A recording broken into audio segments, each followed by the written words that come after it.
Hey everybody, welcome in. I'm just here with Tony. We're going to be kicking off a new series today. We're just really going through SEC coaches that Alabama's going to play next year. We're kind of breaking them down. What do we think about those specific matchups in general? And then also, what do we think about the guys coaching those teams? So today we're going to kick it off with Kirby Smart, which Alabama plays in week 3 of the season. And then I guess let's just start off here, Tony. If Nick Saban beats Kirby for a third time, does that kind of change the way we look at him? Because he's kind of the darling of college football behind Dabo right now. But, I mean, if he loses a third time, is it 3 strikes you're out? It's going to be a big blow. And if you look at what Kirby Smart's done with Georgia, he's gotten them close and never really been able to seal the deal. Especially when you look at, the national championship game against Alabama, he was so close. It always seems like Alabama is a team that's kind of picking him off right at the last second. I guess if he was to win this year, or if he was to lose this year and then come back and win in the SEC championship, he'd be fine. But I think if he loses this year, and let's say Georgia doesn't make the SEC championship game, and a lot of it's because of their loss to Alabama, I think it does kind of change the way we look at Kirby Smart, because it just reinforces that, I guess, that narrative that he can only get them so far.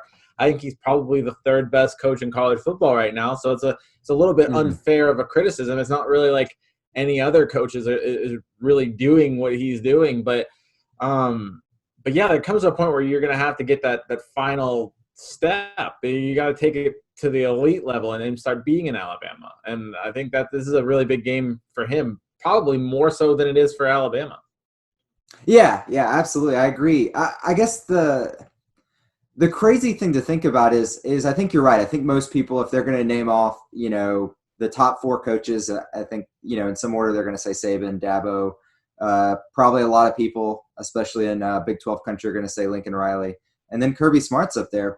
But, yeah, I mean, especially if this one isn't close, if this is maybe the exception to the rule that we've kind of seen, and maybe Alabama wins by 14 points, 17 points, it's kind of easy to imagine Smart slipping into a almost Harbaugh role, where Harbaugh's had a lot of success at Michigan, but not being able to get over the hump against Ohio State.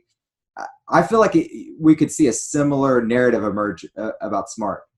Yeah, you could turn into the narrative of he can recruit these kids, but can he develop them into champions? I mean, I think that's kind of like the building narrative around Kirby Smart, just because he hasn't been able to kind of pull that final trigger. And look at this game. Let's look at this season's game, right? Maybe last year at this time you figured Georgia might have the advantage because you figured Tua was going to be gone, and maybe Jake Fromm would be coming back, and maybe Georgia would have the more clear picture at quarterback coming into Tuscaloosa. I don't think that's going to be the case this year. I think Alabama has the more clear picture. Georgia has talent at the quarterback position, but it's kind of unknown at this point. And with Alabama, you've got Mac Jones. The game's going to be in Tuscaloosa. I'd give Alabama the edge here in this game, and it's really it's shaping up for, it could be a scary situation for Kirby Smart, and just yet another loss to Alabama. Yeah, so I think we're both in agreement, lockstep. Alabama should have the edge heading into this game. Really, I think one of the biggest unknowns is probably going to be, has Mac Jones completely taken control of the quarterback spot? Is Bryce still in the picture? Or maybe Bryce is surprising us all at this point. But I think, a small question at quarterback, and then maybe a couple question marks in the secondary. But I agree. I think there's a lot more uncertainty right now with Georgia. Yeah, I mean, look, if you look at the quarterback position at Georgia, if things are clicking on all cylinders to start the season, maybe they could catch Alabama's young secondary off guard, and that could be, obviously Georgia's going to have a great defense. Kirby always puts together a great defense over there. So if they can put some points up against Alabama and then, really shut them down in that defense, I think, Kirby might have a shot at this one. But yeah, I think if you look at just on paper, it leans towards Alabama. I don't necessarily think it's going to be a blowout, or I think it'll be a good game. It'll probably be one of Alabama's better games this season. But I just, right now, if I'm looking at both teams and what they have, it's hard to project Georgia to win. So we're kind of dancing around it. Do we think that, obviously right now we would, based on what we know, we'd predict Alabama to win. Do we think this is going to be close?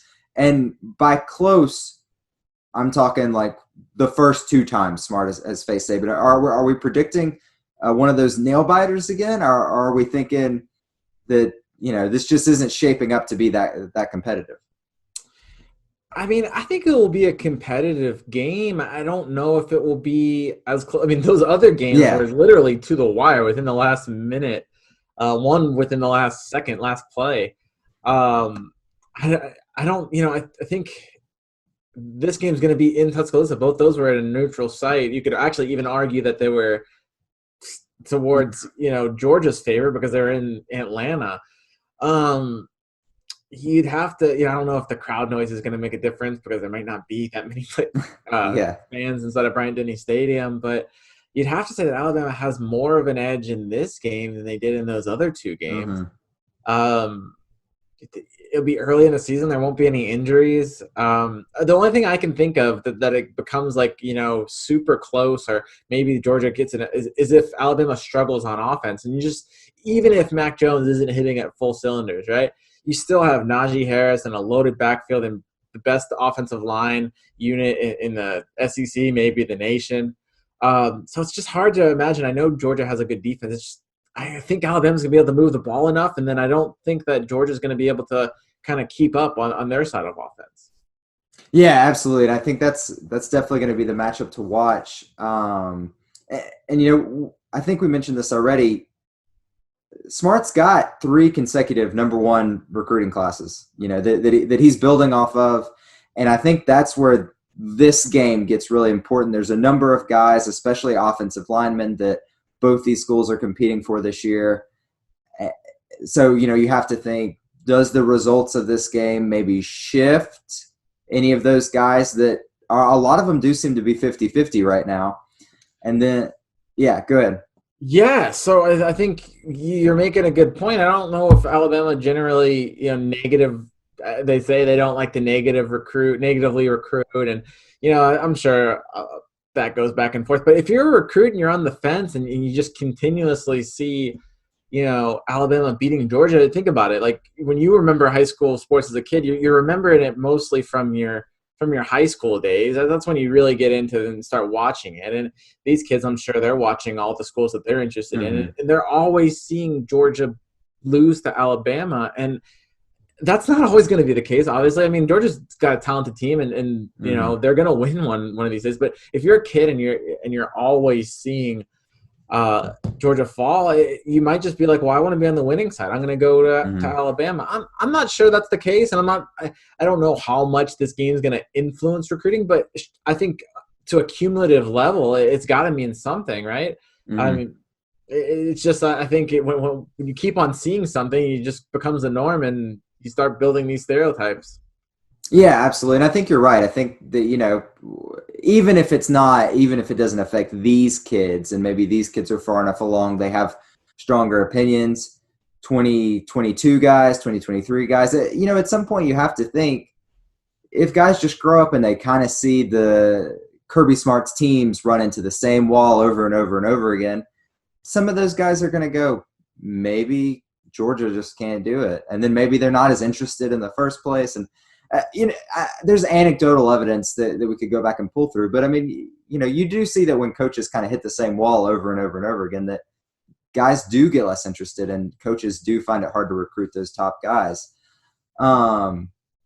You mentioned something earlier I just want to double back on, though. You mentioned that maybe Kirby loses this game, but then maybe Kirby gets a chance to rematch in Atlanta, which is perhaps, depending on the fan situation, a more favorable location for him. Do you think that's possible? Like, do you think? Yeah, sure. The East is not as the East is getting better, but there's still a chance. I mean, look, if Georgia loses against Alabama, it should still control its destiny throughout the East. If it beats all its East opponents and comes back and beats Alabama, it'll be in the playoffs. And at that point, we'll forget about the first game against Alabama because they'll have made amends, and then they'll probably be, maybe both teams make the playoff, or maybe it's just Georgia at that point, So I think at that point, it would really be up to, can Kirby Smart get it done in the playoff? But you got to think, too, if they lose this first one and they play Alabama again in the SEC championship game, is it just going to be another one of those dark clouds that's hanging over Georgia as like, can we get over this hump, or is it always going to be, I guess worst case scenario, let's say Alabama wins, they play in the SEC championship game, and worst case scenario for Kirby at least is that he loses to Alabama again and loses twice in one season. I mean, what would that do for their reputation? Yeah, there will definitely be a strong narrative and not a good one for Kirby Smart that emerges if he loses twice. I actually think if these teams rematch in either the SEC championship game or, somehow if somehow Georgia or Alabama or whatever happens, if they somehow don't meet in Atlanta but then meet in the playoff, I think Kirby might have maybe not an edge, but more of a 50-50 split heading into that second match. When I look at the Georgia team, I see a offense that, with a new quarterback. I see some younger guys that never really broke through on offense last year. And you have to think they might not be informed by week 3, but, if Georgia's season isn't going to go off the rails, you have to think that those guys are going to develop and be impact players by the end of the season when Alabama would have to play them again. It's hard to beat a team twice in a season, too. I mean, you look at it, Alabama, LSU back in, 2011 in the championship game. More recently, Georgia and Auburn, they rematched in the SEC championship game, and obviously Georgia won.